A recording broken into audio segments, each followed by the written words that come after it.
Jail से भागने का इससे जबरदस्त तरीका आपने कभी नहीं देखा होगा। कहानी की शुरुआत ऑस्ट्रेलिया से होती है, जहां जूनियर नाम के एक 19 साल के लड़के को जेल भेजा जा रहा था। तलाशी लेने के बाद उसे उसके कमरे में भेज दिया गया, जहां उसकी मुलाकात एरिक नाम के एक और कैदी से हुई। उन दोनों ने आपस में कोई बातचीत नहीं की, पर इसके बावजूद भी एरिक किसी चीज को लेकर तो काफी ज्यादा डरा हुआ था। अगले कुछ दिनों तक जूनियर अपने आप को जेल के मुताबिक ढालने में लगा हुआ था, और इसी दौरान उसकी नजर ब्रेडन नाम के एक कैदी पर पड़ी, जो अक्सर सैम नाम के एक व्यापारी के साथ फोन के जरिए चेस खेला करता था। पर असल में ब्रेडन और सैम चेस के बहाने एक बहुत बड़े अपराध की प्लानिंग में लगे हुए थे। और एक दिन जब जूनियर वहीं पास से गुजर रहा था, तो उसकी नजर ब्रेडन के चेस बोर्ड पर पड़ी, और उसने एक ऐसी चाल देखी जो शायद उस वक्त ब्रेडन को भी नहीं पता थी। और जब उसने इस बात को ब्रेडन को बताया, तो पहले तो वो जूनियर के तेज दिमाग से काफी खुश हुआ, पर इसके बाद उसने जूनियर को उससे दूर रहने के लिए कहा। इसी दौरान जूनियर को पता चला कि एरिक को डेव नाम का एक कैदी और उसके साथ ही अक्सर परेशान किया करते थे, और जेल के बाकी कैदी इस चीज को ऐसे नजरअंदाज करते थे कि मानो कुछ हुआ ही ना हो। और एक रात अपने कमरे में वापस जाने के बाद जूनियर ने देखा कि एरिक आखिरकार इस चीज से परेशान होकर अपने बचाव के लिए एक चाकू की धार को तेज करने में लगा हुआ था। पर जब जूनियर सोकर उठा, तो उसने देखा कि एरिक की लाश जमीन पर पड़ी हुई थी,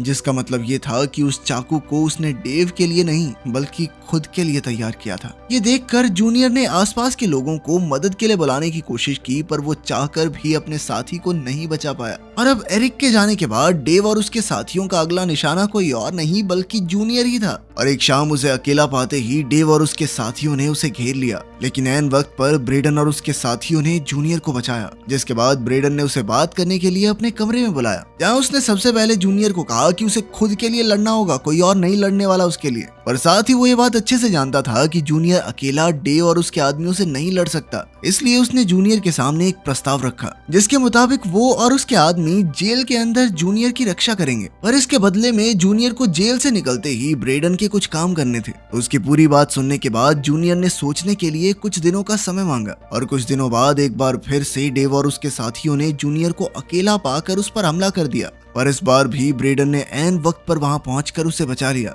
और साथ ही डेव का आतंक खत्म करने के लिए उसने डेव को सीढ़ियों से नीचे गिरा दिया। इस घटना के तुरंत बाद ही जूनियर ने ब्रेडन की कही हुई बात को मान लिया, और अब उसे जेल से निकलते ही सैम नाम के एक आदमी से मिलना था, जो उसे हथियार के साथ साथ एक छुपने का ठिकाना भी देने वाला था, जिसकी मदद से जूनियर को एक हेलीकॉप्टर को हाईजैक करके जेल के अंदर लाना था, ताकि ब्रेडन और उसके साथी जेल से भाग सकें। कुछ महीनों बाद आखिरकार जूनियर की रिहाई का दिन आ ही गया, और बिल्कुल प्लान के मुताबिक वो जेल से निकलकर सीधा सैम के पास पहुंचा, जिसने उसे एक बीच साइड अपार्टमेंट के साथ एक सूटकेस में कुछ सामान दिया। अपने नए अपार्टमेंट को अच्छे से देखने के बाद जब जूनियर ने वो सूटकेस खोला, तो उसमें कुछ नकली पासपोर्ट के साथ साथ कपड़े और एक बंदूक भी थी। उसी रात ताशा नाम की एक खूबसूरत लड़की उससे मिलने के लिए आई, और उसने जूनियर को अपने मिशन के लिए कुछ पैसे और एक फोन दिया। उसकी खूबसूरती देखकर तो जूनियर पागल ही हो गया था। ताशा सैम के लिए काम करती थी, और अपना काम होते ही तुरंत वहां से चली गई। अगली सुबह जूनियर विल्सन नाम के एक रिटायर्ड फौजी के पास गया, और ठीक ब्रेडन के ऑर्डर्स के मुताबिक उसने विल्सन से कई सारे खतरनाक हथियार खरीदे,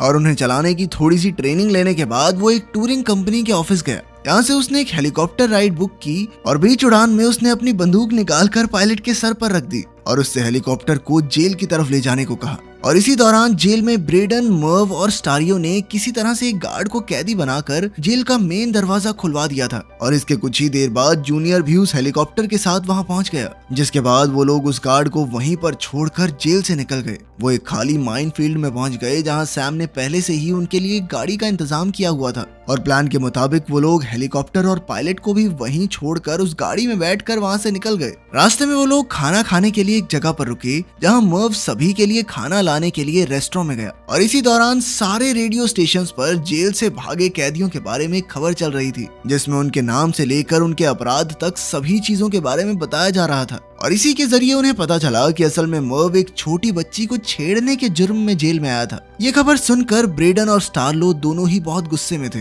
क्योंकि मर्व ने उनसे ये बात छुपाई थी। और इसी गुस्से के चलते जब मर्व वापस आया, तो ब्रेडन ने उसे पीटना शुरू कर दिया, जिसके बाद वो लोग उसे एक अधमरी हालत में ही रोड पर छोड़कर चले गए। थोड़ी देर बाद वो तीनों उसी बीच साइड अपार्टमेंट में पहुंचे जो सैम ने उन्हें दिया था। टार्लो को तो वो घर बहुत ज्यादा पसंद था, पर ब्रेडन ने कहा कि वो लोग यहाँ सुरक्षित नहीं है, क्योंकि वो घर चारों तरफ से खुला था। अगर गोलियां चलेंगी ना भाई, हर तरफ से गोलियां बरसेंगी हमारे ऊपर। इसके बाद वो सभी सैम से मिलने के लिए उसके घर गए, जहाँ सैम ने उन्हें असली प्लान के बारे में बताया। असल में सैम का प्लान एक गोल्ड माइन से पूरी 6 सोने की ईंटें चोरी करने का था और इसके लिए उसने उन सभी के एंट्री कार्ड्स भी बनवाए ताकि वो लोग इलेक्ट्रिशियन का बेस बनाकर उस माइन में घुस सकें। और इस प्लान में कामयाब होने पर सैम उनमें से हर एक को $2-2 मिलियन देने वाला था। और इतने बड़े इनाम के बारे में सुनते ही ब्रेडन तुरंत इस चोरी के लिए तैयार हो गया। उसी शाम जूनियर एक बार फिर से ताशा से मिला और अभी वो उससे बात करने की कोशिश कर ही रहा था कि तभी सैम के भतीजे जॉश ने उसे अचानक से पानी में धक्का दे दिया। जूनियर को तैरना नहीं आता था और इसीलिए वो पूल में डूबने लग गया,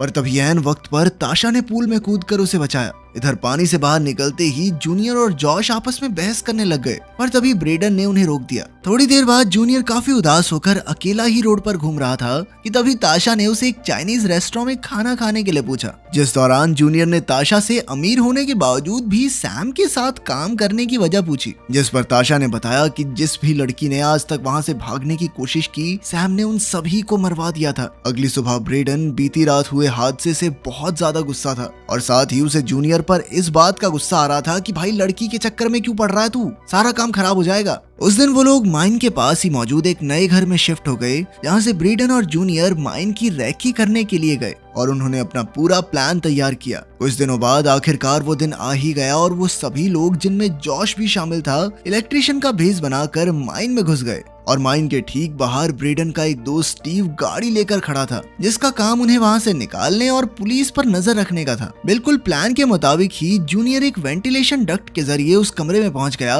जहां पर सोने को पिघलाकर उसे साफ किया जाता था। उस कमरे में घुसते ही उसने सभी लोगों को अपना कैदी बना लिया ताकि कोई भी अलार्म न बजा सके, और इसी बात का फायदा उठाकर बाकी कैदी भी वहां पहुंच गए। अंदर आते ही ब्रेडन ने 2 कर्मचारियों को गोल्ड ब्रिक्स बनाने के काम पर लगा दिया। सब कुछ प्लान के मुताबिक ही चल रहा था, पर तभी अचानक से जॉश डर गया और उसने एक आदमी के पैर पर गोली मार दी। इसी बात से गुस्सा होकर ब्रेडन ने उसके मुंह पर एक जोरदार मुक्का दे मारा, लेकिन तब तक काफी देर हो चुकी थी और इसके कुछ ही सेकंडों बाद स्टीव ने उन्हें पुलिस के आने की खबर दी। ये जानकारी मिलते ही ब्रेडन ने 6 गोल्ड ब्रिक्स अपने बैग में डाले, जिसके बाद वो सभी लोग कर्मचारियों के साथ ही छुपते छुपाते माइन से बाहर निकलने लगे। जहां पहुंचकर उन्होंने बाकी कर्मचारियों की मौजूदगी का फायदा उठाकर पुलिस वालों पर गोलियां चलाना शुरू कर दिया और थोड़ी भगदड़ मचते ही वो लोग तुरंत गाड़ी में बैठकर वहां से निकल गए, जिसके बाद कई पुलिस की गाड़ियों ने उनका पीछा करना शुरू कर दिया। थोड़ी दूर जाते ही एक गोली सीधा आकर स्टारियो को लगी, जिसने उसे काफी ज्यादा जख्मी कर दिया, पर फिर भी किसी तरह से स्टीव ने पुलिस वालों को चकमा दे ही दिया। लेकिन तब तक स्टारलो को यह एहसास हो गया था कि वो अब जिंदा नहीं बचने वाला, और इसीलिए उसने उसका हिस्सा उसकी बेटी तक पहुंचाने को कहा। उन सभी को बहुत ज्यादा बुरा लग रहा था, पर अब उनके पास कोई दूसरा चारा नहीं था और वो तुरंत अपनी गाड़ी को एक ट्रक में छुपाकर वहां से निकल गए। सैम ने उन्हें सबूत मिटाने के लिए गाड़ी को तबाह करने को कहा, जिसके बाद उन्होंने स्टारलो की लाश के साथ ही गाड़ी को आग लगाकर खाई में फेंक दिया। वापस घर आते वक्त जूनियर को ताशा का एक मैसेज आया, जिसमें उसने बताया कि सैम ने उन लोगों को धोखा दिया था, और ये मैसेज देखते ही जूनियर और ब्रेडन काफी ज्यादा परेशान हो गए और इसीलिए वो लोग तुरंत एक कब्र पर गए जहाँ ब्रेडन ने पहले से कुछ पैसे छुपाए हुए थे। वो लोग जानते थे कि सैम उस गोल्ड की अदला बदली मेलबॉर्न में करने वाला था, और इसीलिए वो लोग भी मेलबॉर्न पहुंचने के लिए ट्रेन में चढ़ गए। ट्रेन में एक बार फिर जूनियर की मुलाकात ताशा से हुई और इस बार वो दोनों एक दूसरे के काफी करीब आ गए। मेलबॉर्न पहुंचते ही उन लोगों ने एक सस्ता सा होटल लिया ताकि वो किसी की नजर में ना आए, और इधर ब्रेडन जूनियर और ताशा की नजदीकियों को लेकर काफी ज्यादा नाराज था। और एक रात जब ताशा बाहर गई हुई थी तो उसने जूनियर को सावधान करते हुए बताया कि ये लड़की धोखा भी दे सकती है हमें, आखिर काम तो अपने बॉस के लिए ही करेगी ना। ब्रेडन ने जूनियर से कहा कि भाई तू ज्यादा पैसे ले लियो, लेकिन इससे रिश्ता तोड़ दे, मान ले मेरी बात। पर बदकिस्मती से ताशा ने उनकी सारी बात सुन ली, जिसके बाद वो नाराज और परेशान होकर वहां से भाग गई। पर जूनियर ने अपनी सफाई देने के लिए ताशा का पीछा करते हुए उसे रोक लिया, जिसके बाद ताशा ने उसे सावधान करते हुए कहा कि देख लियो, तू अपना काम पूरा होते ही ना ये तुझे धोखा देगा, सबसे पहले ये आदमी। इसी दौरान सैम के एक शूटर वेन को ब्रेडन और उसके साथियों का पता मिल गया था, जिसके बाद उसने तुरंत ही वहां पहुंचकर अपनी बंदूक ब्रेडन के सर पर तान दी, क्योंकि सैम ने ब्रेडन के सर पर एक इनाम रखा हुआ था। पर ब्रेडन ने बड़ी ही चालाकी से वेन को ज्यादा पैसों का लालच देकर सैम की धोखेबाजी के बारे में बताते हुए उसे अपनी ही टीम में शामिल कर लिया। अगली सुबह जूनियर और ब्रेडन एक साथ उस जगह पर पहुंचे जहां सोने की अदला बदली होने वाली थी और उनके वहां पहुंचते ही उनकी नजर जॉश पर पड़ी जो सैम की जगह पर डीलर से अदला बदली करने आया था। पर तभी अचानक से वेन ने एक पिकअप ट्रक को फुल स्पीड में लाकर उन दोनों गाड़ियों में मार दिया, जिसके बाद उसने वहां मौजूद सभी लोगों पर अंधाधुंध गोलियां चलानी शुरू कर दी। और इसी मौके का फायदा उठाकर ब्रेडन और जूनियर ने सोने के बिस्किट्स वाला सूटकेस चोरी कर लिया, जिसके बाद वो लोग अपना हिसाब बराबर करने के लिए सैम के घर पहुंचे, जहां ब्रेडन ने बिना कोई वक्त गवाए सीधा सैम को गोली मार दी। इसके बाद ब्रेडन और जूनियर ने सभी से छुपकर एक होटल किराए पर लिया, जहां पहुंचते ही ब्रेडन ने गोल्ड से भरा सूटकेस एक बेड के नीचे छुपा दिया और वहीं दूसरी तरफ जूनियर किसी बहाने से बाहर निकला और उसने चुपचाप उस होटल का एड्रेस और चाबी ताशा को मेल कर दी। इसके बाद ब्रेडन और जूनियर ने एक बोट खरीद कर हमेशा के लिए देश छोड़ने का फैसला कर लिया। पर रास्ते में वही हुआ जो ताशा ने पहले से कहा था।